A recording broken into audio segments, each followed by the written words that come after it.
Сайн байна уу? За бит хоёр өмнө нь ботоксын талаар та бүхэндээ зөвлөгөө өгч ирсэн бол өнөөдөр манай хишгээ эгч маань ботокс тариулаад хүрэлээ. Ботокс тариулчлаа. Би одоо хийлгээд яг 14 хоног байна. За ботокс хийлгээд өвдсөн үү? Ямар хийсэн бэ? Тэгээ хаана хийлгэсэн бэ? Миний хувьд болохоор яг хөмсгний гол, мундуух, тэгээд энэ нүдний цацраг хүршилгээ гэсэн 3 хэсэгтэй тариулсан байгаа.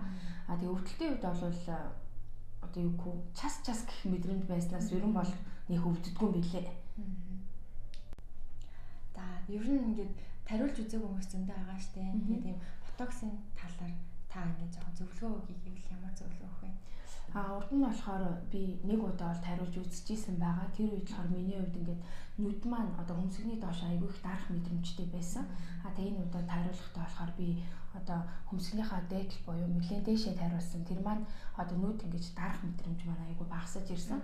Тэгээд өнөөс дээшээ тухны энэ хэсэгтээ тариулвал илүү үр дүнтэй. Одоо тэгээ би хөдөлгөөд үзье те. Одоо миний гол хэсэг маань одоо урд нь амар өвчлөлтэй байсан болоод өвчлөөс нь багассан байна. Тэгээд дохны хувьд болохоор одоо ингэж хөдөлж байна.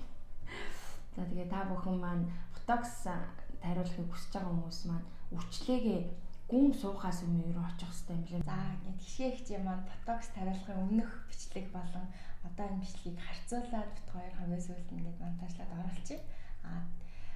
Хүмүүстэй зөвлөгөө гэх юм бол үрчлээгээ гүн болохоос нь өмнө ботокс тариулж ингээд өрсөлдөн сэргийлээрээ тэгэхгүй бол үрчлээ нэг нь тогтчих юм бол арьс татах мезослаас өөр юм хийж болохгүй болохоор тийм том зүйл хийхээсээ өмнө үрчлээд жижигэн ботокс тариулаад энэ ботокснууд тийм биеинд муу сөрөг юмнууд гэж баг байхгүй учраас ингээд өрсөлдөн сэргийлээрээ гэж хэлмээр байна. Ботокс хийлгсэн өмнөх дараах бичлэгийг та бүхэндээс үзээрэй.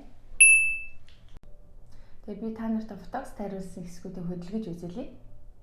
Одоо энэ миний одоо энэ гол өнцгөн цагтдахгүй шүү дээ. Хөдөлгөө байсан байна. Тэнгуудаа дух